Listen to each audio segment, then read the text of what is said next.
नमस्कार मंडळी, आम्ही दोघी जावा या चॅनलमध्ये तुमचं सर्वांचं खूप खूप मनापासून स्वागत आहे.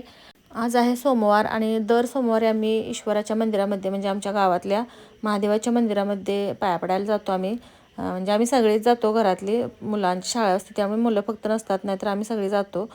जसा वेळ मिळेल ना तसं आम्ही सकाळी वेळ मिळाला तर सकाळी जातो, नाहीतर संध्याकाळी जातो. आज गेलो होतो आम्ही सकाळीच मंदिरात आणि तिथून येताना नमस्कार करून घरी आलो. घरी येताना आम्हाला आमच्या त्या मामांच्या मित्रांच्या बायका आहेत ना, त्या सगळ्या गाठ पडल्या होत्या. म्हणजे त्यांना आम्ही म्हटलं, येताना घरी या तुम्ही, देवळातून आलात तर. तर आत्तीने आमच्या त्या घरी आल्यानंतर पहा प्रत्येकीला एक एक नारळ दिला. आमचा जो गारवा घेऊन गेलेला व्हिडिओ तुम्ही पाहिलात ना, तो आम्ही यांच्याच घरी घेऊन गेलो होतो. यांचं लग्न होतं, म्हणजे ही माघारी नाही पहा, जी नमस्कार करते मला ती. तर तिचं लग्न आता होऊन एक महिना होत आला. ती सुद्धा मंदिरामध्ये आली होती. त्यांना म्हटलं तिला घेऊन घरी या. मग आम्ही तिला ना ओटी वगैरे साडी वगैरे दिली. आणि आज दुपारी आमचं पेमेंटचा व्हिडिओसुद्धा बनवायचा होता, तो सुद्धा करून घेतला. तुम्हाला जर पेमेंटविषयी आमच्यावर जाणून घ्यायचं असेल, पहिलं पेमेंट कधी आलं, कसं आलं, किती आलं, तर तो लाँग व्हिडिओ पहा. अजून तो अपलोड केलेला नाही, पण या 2 दिवसात मी तो अपलोड करेन, त्यावेळी तुम्ही तो पहा. आणि हो, आज आहे वर्षाचा वाढदिवस, म्हणून ती व्हेज आहे ना, म्हणून आम्ही व्हेज पुलावचा आज बेत आखला होता. मी इथे पुलाव कुकरमध्ये करते, तुम्ही पातेल्यामध्ये सुद्धा करू शकता. तर 4 चमचे तूप गरम केले, त्याच्यामध्ये जिरं मोहरी टाकले आणि तमालपत्र घातले 2. आणि त्यानंतर मिरच्या एक 4 कट करून घातलेत, एकाच्या 2 करून अशा. त्यानंतर भरपूर कांदा घालायचा, तो छान भाजून घ्यायचा. कांदा चांगला लालसर होईपर्यंत भाजला ना, त्यामध्ये शेंगदाणे आणि काजू घातलेत, याच्यामध्येच ते भाजून घ्यायचेत. त्यानंतर आलं आणि लसूण चेचून घातले पहा, तुम्ही पेस्टसुद्धा घालू शकता.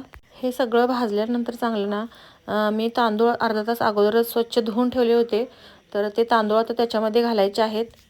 आता हे तांदूळ आहेत ना, हे सुद्धा आपण 5 मिनटं छान आपण त्या मसाल्यामध्ये, तेलामध्ये किंवा तुपामध्ये हेच छान असं भाजून घ्यायचं आहे. तांदूळ चांगला भाजल्यानंतर त्याच्यामध्ये तुम्हाला कोणकोणत्या ज्या भाज्या घालायच्या आहेत ना, त्या तुम्ही घालू शकता. आपण व्हेज बिर्याणी करतो त्यामुळे व्हेज भाज्या या पाहिजेत, त्याच्यामध्ये भरपूर भाज्या घालायच्या. ज्या तुमच्याकडे अवेलेबल असतील त्या घाला. आमच्यात ज्या होत्या त्या मी घातल्यात.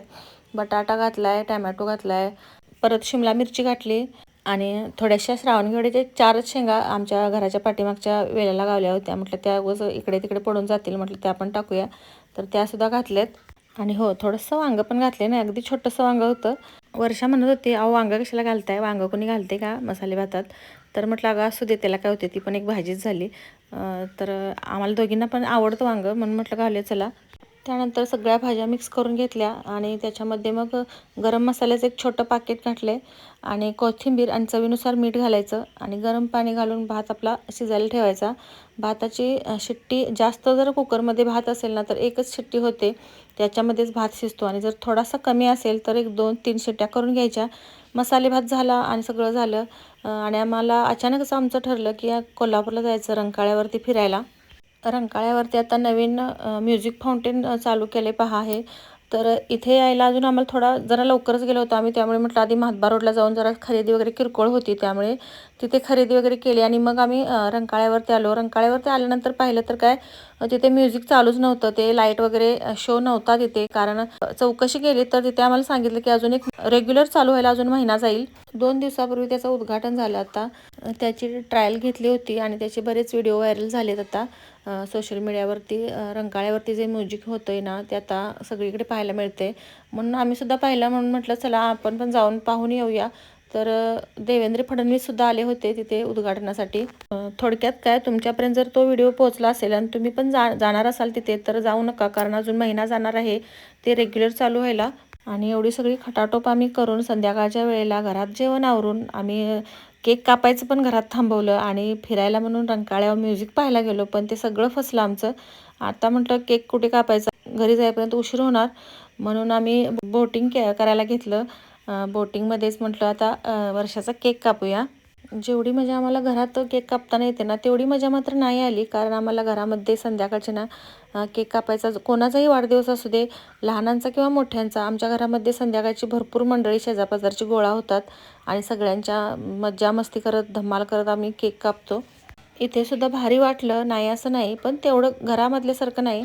सोबती रंकाळ्याची लाईट आणि पाण्याचा व्ह्यू, सगळीकडे पाणी दिसत होतं आणि आमची त्याच्यामध्ये बोट गोल गोल फिरत फिरत पुढे जात होती आणि भारी पण वाटत होतं आणि थोडी भीती पण वाटत होती.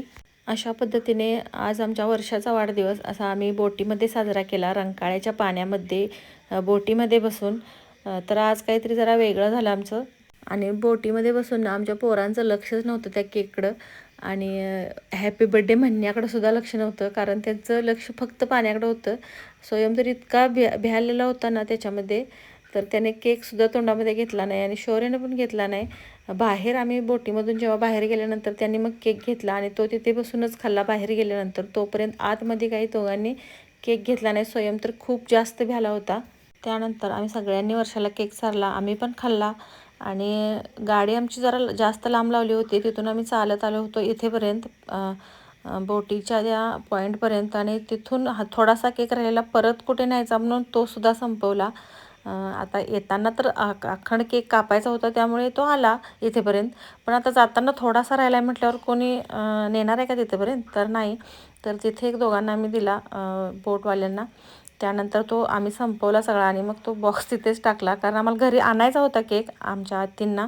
पण तो तिथून थोडासा राहिला केक परत कोणीच घेऊन येईना, त्यामुळे हातात कोणी घेईना म्हणून तो तिथे संपवून टाकला. आणि ही गोल आकाराची बोट आहे ना, तर ही गोल गोल फास्टमध्ये फिरते आणि पुढे जाते.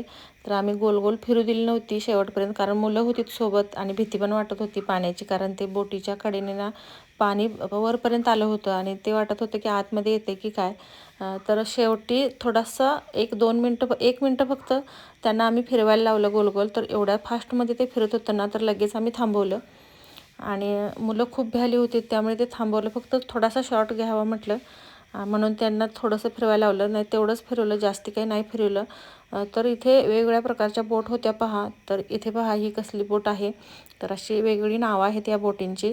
आम्ही ज्या बोटमध्ये बसलोय ना, तर त्या बोटला 6 लोकं चालतात, 6च्या वर एकसुद्धा चालत नाही. आणि आमच्या 6 लोकांचं 600 रुपये त्यांनी घेतले, म्हणजे पर पर्सनला 100 रुपये असा दर आहे.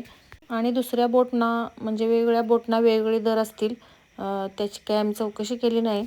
किती छान छान बोट आहेत पहा. आणि बाहेर आल्यानंतर मुलांनी केक खाल्ला आणि त्यांनी खाऊन राहिलेला आम्ही संपवला.